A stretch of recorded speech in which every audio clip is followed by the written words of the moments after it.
On doit mettre une fusée, ensuite un personnage, ensuite toutes les notices de la feuille, tout ça. Et normalement ça nous fera un petit dessin animé.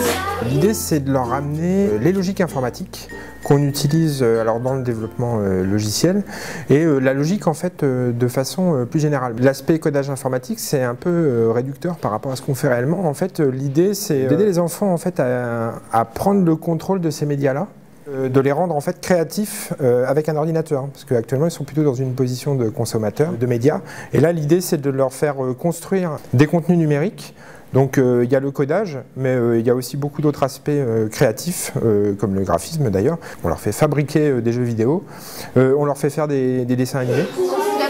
Là, je dois faire ça. On essaie de faire passer déjà des logiques informatiques, parce que quand ils vont faire par exemple une petite animation, ils vont devoir exprimer ce qui se passe en utilisant des petits blocs de couleurs. Et dedans, il y a de la logique informatique. C'est par exemple, ils vont faire atterrir une fusée, donc ils vont la déplacer sur un repère orthonormé, ce qui d'ailleurs pour des enfants de primaire est pas rien. Donc on leur apprend que voilà, s'ils déplacent en Y, ça va déplacer le petit visuel de haut en bas. Et s'ils veulent le déplacer sur les côtés, ils vont utiliser les X. Donc déjà, là, on leur fait manipuler ces notions-là. Allez à X50. Tu vois, ici. Donc là, vous pouvez changer les valeurs. On leur fait manipuler pas mal de notions mathématiques en fait, mais par le jeu. En fait, il y a un pédagogue américain qui expliquait que on apprend l'anglais en allant en Angleterre, c'est beaucoup plus efficace. En fait, quelque part, leur faire travailler les maths avec un ordinateur, c'est en fait, on leur fait parler les maths au pays où elles sont le mieux parlées, à savoir un ordinateur. Moins 59. Moins 59. Allez à X. Moins 150. Non, pas 4. C'est en lettres. Et l'autre, je te laisse le mettre, l'autre lettre. Vraiment très très large. Je pense que vraiment on peut explorer beaucoup de champs d'activité. L'ordinateur est simplement un outil qui va leur permettre de faire des choses peut-être plus vite, plus simplement, plus rapidement, ou des choses qu'ils ne pourraient pas faire. Un dessin animé, faire en image par image, c'est assez complexe. Avec un ordinateur, c'est plus simple.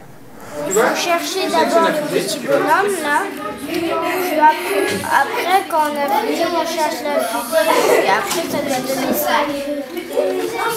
Ensuite il faut faire atterrir la fusée. Je fais partie d'une association qui s'appelle Culture Code. La vocation de cette association, c'est de sensibiliser et puis de donner le goût aussi aux enfants de la création numérique, notamment par le codage. Avec ce genre d'atelier, je pense qu'on leur montre différentes pistes pour s'exprimer. Il y a des enfants qui ne savent pas très bien dessiner, mais dessiner avec un ordinateur, on peut le faire même si on ne sait pas dessiner. C'est intéressant de leur montrer des choses différentes parce qu'ils échangent entre eux aussi. Bon, ça fait des cours très animés, mais l'échange entre eux est assez important. Et ils s'aident beaucoup sur les premiers cours où on était plutôt sur des puzzles de logique. Ils s'aidaient beaucoup entre eux. Ça marche assez bien. Faut leur apprendre à travailler en collaboration aussi. On avance bien à plusieurs. Par exemple, on voit le travail des équipes de Pixar. Ils sont des centaines et des centaines et ils font des choses très belles. Donc c'est un bon exemple du numérique bien utilisé. Bon, on va pas leur faire du Pixar, mais si on peut s'en approcher, ce serait pas mal.